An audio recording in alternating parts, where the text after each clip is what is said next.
మీ పేరేంటండి? నా పేరు పద్మ అండి.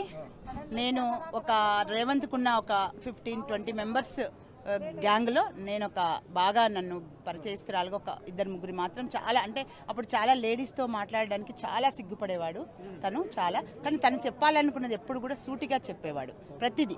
తనకు గేమ్స్ అంటే ఇష్టం కాబట్టి నేను ఇక్కడ 8th class 9th class 10th class ఇక్కడ గర్ల్స్ స్కూల్లో చదివిన, అక్కడే బాయ్స్ స్కూల్ అన్నట్టు. ఆ రెండు మేమందరం సాయంత్రం కాగానే ఆ గ్రౌండ్ ఉండేది. ఆ గ్రౌండ్లో మాకు నారాయణ దాస్ సార్ అనే సార్ ఉండేవాళ్ళు. వాళ్ళు అప్పుడు గ్రౌండ్లో ఆ గేమ్స్ ఆడేటప్పుడు మగపిల్లలు ఆడపిల్లలు అనేది లేకుండా గేమ్స్ ఆడిచ్చేవాడు ఆ సార్ స్పెషల్ అది అన్నట్టు. తను దానికి మాకు అట్లా మళ్ళీ ఈవినింగ్ ట్యూషన్స్కి అట్లా వెళ్ళిపోయినప్పుడు కూడా ట్యూషన్స్ కానీ ఏది కానీ మనకు క్లాస్లో సేమ్ మాకు 2 సెక్షన్స్ ఉండేటివి, బీసీ 2 సెక్షన్లు. అప్పటి నుంచి కూడా తను ఏంటంటే మమ్మల్ని అంటే తను ఎంకరేజ్ చేస్తూ తన చిన్నప్పటి నుంచి కూడా తన ఐడియాలజీ ఏంటంటే తను పక్క వాళ్ళను ఎంకరేజ్ చేసుకుంటూ తను కూడా ఒక ఎదగాలని కోరుకునే వ్యక్తి తను. కాబట్టి నన్ను అప్పుడు 8th క్లాస్ నుంచి 9th 10th ఇంటర్మీడియట్ ప్రతిసారి కూడా నన్ను ఆ ఎంకరేజ్మెంట్లో నేను ఒక యూనియన్ లీడర్గా ఉన్నా. ఇప్పుడు కూడా ప్రెసిడెంట్గా కూడా ఒక పిఆర్టీ అనే ఒక అతిపెద్ద సంఘంలో ఒక మండలానికి కడతాలనే మండలానికి కూడా నేను ఒక ప్రెసిడెంట్గా ఉండి నన్ను ప్రతిసారి కలుస్తుంటాడు. ఎప్పుడు కూడా ఆన్ ద వేలో ఉన్నప్పుడు అయితే తను ఏంటంటే ఎప్పుడైనా ఒకటే డైలాగ్ అయినది, కొడితే కుంభస్థలాన్ని కొట్టాలి. చిన్న చిన్న వాటిలో మనం ఉండకూడదు. అంటే రాజకీయాలు కానీ తను ఏ నేచర్ అయినా కానీ. తర్వాత బైపీసీ కాబట్టి మేము నన్ను ప్రతిసారి మాకు ల్యాబ్స్ ఉంటాయి అన్నట్టు, బాటనీ ల్యాబ్, జువాలజీ ల్యాబ్. అక్కడికి వెళ్ళేటప్పుడు ఏంటంటే నాకు బొమ్మలు గీయడం రాకపోతుండే, యూగ్లీనా అమీబాట్లా. అయితే తను వాళ్ళ ఇంటికి వెళ్తే మాకు గీసిచ్చి అంటే విత్ ఇన్ షార్ట్ పీరియడ్ అంటే అంత ఎక్స్పర్ట్ అన్నట్టు తను దాంట్లో, ఆ పెయింటింగ్లో చాలా ఎక్స్పర్ట్ తను. మేమంత క్లాస్లో బాగా అల్లరి చేసేవాళ్ళం, చదువుకునే వాళ్ళము, అన్ని రకాలుగా కూడా తనతో మాకు అంటే వాళ్ళ బ్రదర్స్ వాళ్ళంతా ఒక 20 మెంబర్స్ ఫ్రెండ్స్ కూడా ఉంటాం.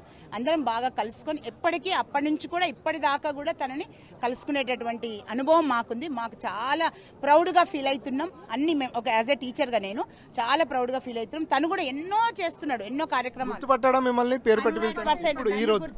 వనపర్తి అంటేనే నేను గుర్తొస్తా తప్పకుండా, తనకి గుర్తుపెట్టుకు. కొంతమంది ఉన్నాం అట్లా, పద్మ, శ్రీదేవి, తర్వాత మన సురేందర్ రెడ్డి, రఘువీర్ రెడ్డి, కొంతమంది ఉంటారు. వాళ్ళందరినీ బాగా గుర్తుపడతాడు, ఖచ్చితంగా పిలుస్తాడు. ఇప్పుడు కూడా మీరు రాలేదు కానీ చాలా మేము తనతో కలిసి భోజనం చేసినాము.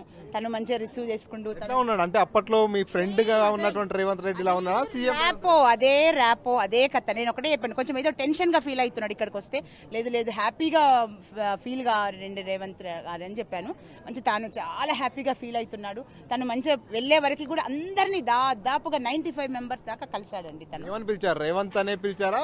రేవంత్ అని పిలుస్తా, అందరు మాత్రం సీఎం గారు అన్నారు, కానీ నేను మాత్రం రేవంత్ అనే పిలిచాను.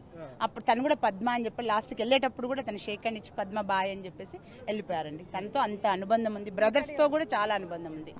కాదు, అప్పట్లో మీరు ఆయన జడ్పీటీసీగా రాజకీయ ప్రస్థానం మొదలైంది. ఆ రోజు మీరు అంచనా వేశారా రాజకీయాల్లో ఉన్నతమైనటువంటి పొజిషన్కి? ఇంత పొజిషన్కి వస్తాడని తెలీదు, కానీ తను ఏదో ఒకటి తను చెప్పాను అందరిలో ఒక్కడిగా ఉంటాడన్నట్టు. అంటే అందరినీ ఎంకరేజ్ చేస్తూ తను వస్తాడు కాబట్టి ఏదో ఒకటి మంచిగా వస్తుందని తెలుసండి.